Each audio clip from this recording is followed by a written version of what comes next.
Donc il s'agit de trouver un rapport entre l'espace, le volume de l'espace, qui est quand même un petit peu délimité, qui n'est pas forcément tout l'espace potentiel, qui est un espace retenu, choisi, sélectionné, d'avoir un déplacement, ensuite de refaire ce déplacement en dessinant des objets qui servent de repères dans l'espace, qui sont à leur tour choisis, sélectionnés en fonction de l'attention, de l'intérêt, de certaines voilà, choses présentes dans la subjectivité qui font que c'est tel choix, enfin tel intérêt que l'on a, pas un autre.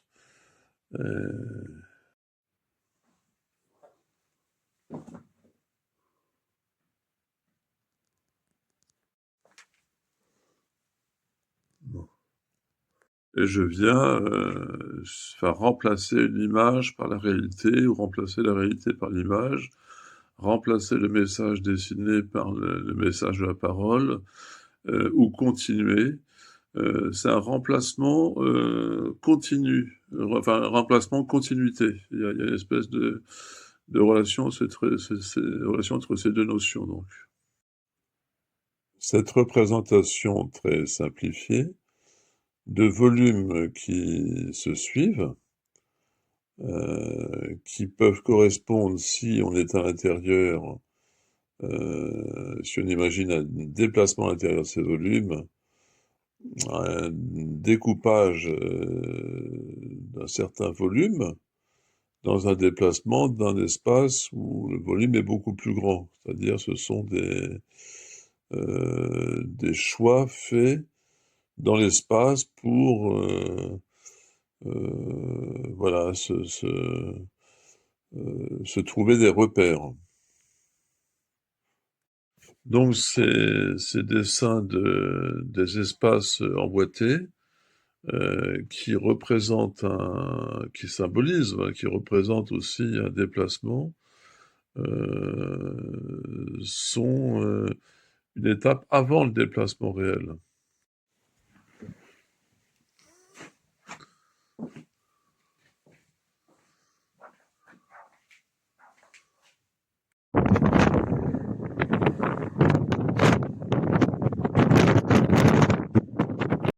L'idée, c'était de faire des petites séquences très courtes de vidéos à différents moments de la journée, et ensuite de trouver les schémas, les dessins qui peuvent aller avec.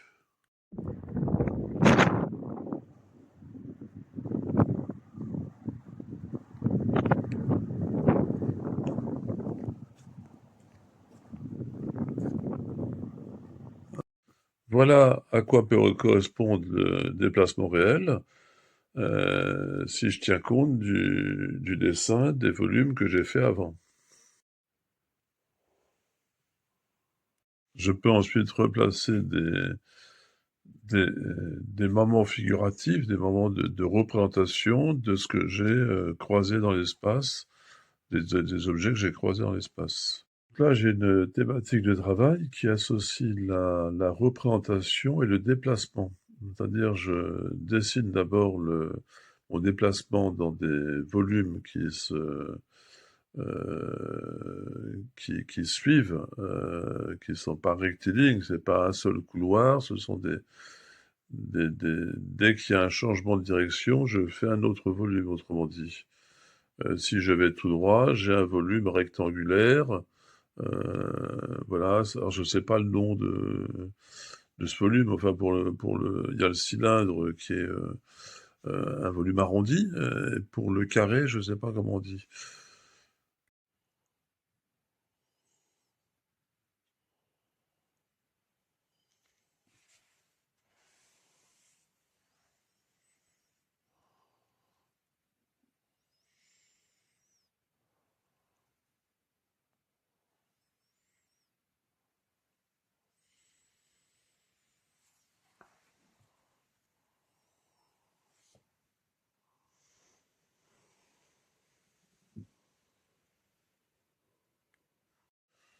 Donc il s'agit de trouver un rapport entre l'espace, le volume de l'espace, qui est quand même un petit peu délimité, qui n'est pas forcément tout l'espace potentiel, qui est un espace retenu, choisi, sélectionné, d'avoir un déplacement, ensuite de refaire ce déplacement en dessinant des objets qui servent de repères dans l'espace, qui sont à leur tour choisis, sélectionnés en fonction de l'attention, de l'intérêt, de certaines voilà, choses présentes dans la subjectivité, qui font que c'est tel choix, enfin tel intérêt que l'on a, pas un autre.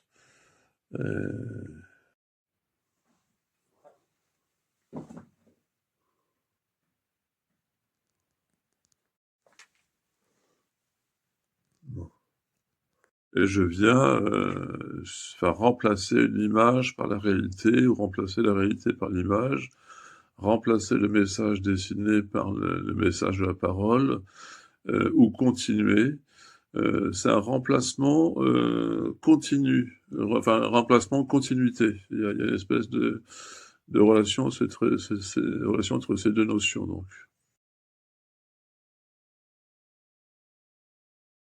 Voilà, donc je récapitule, hein. Je suis parti, je reprends mon cahier avec les différentes étapes. Je suis parti de ce volume où je me dirige comme ça.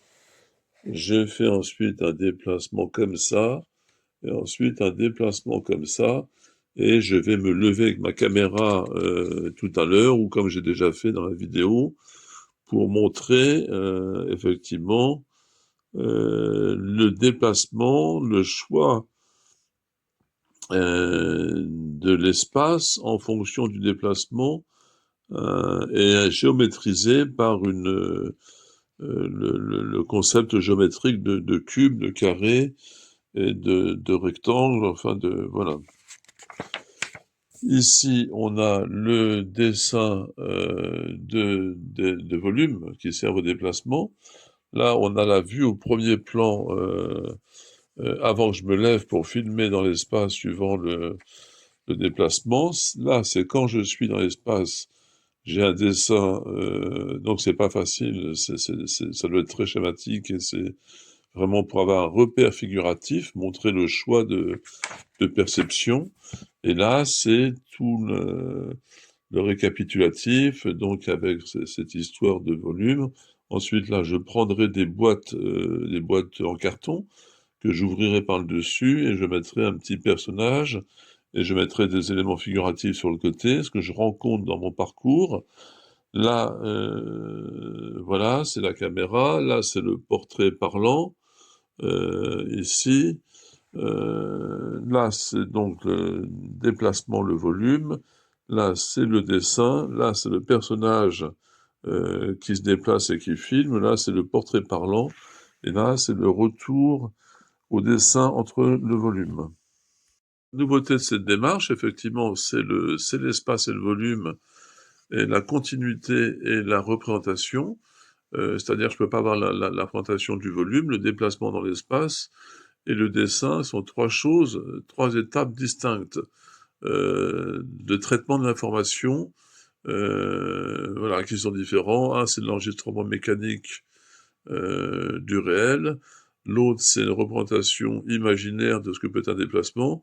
Et l'autre, c'est le dessin, la rencontre de ce que je trouve comme objet, comme élément à représenter sur mon parcours, qui sont des moments de perception, voilà, où je m'arrête, je ne suis pas dans le parcours d'un couloir sans prêter attention, sans que mon regard se fixe sur autre chose qu'un objectif, un point final dans le déplacement.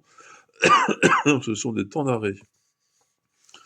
Et puis, donc, inscrire le récit dans ce rapport au volume. Ce sera une piste de recherche qui sera intéressante.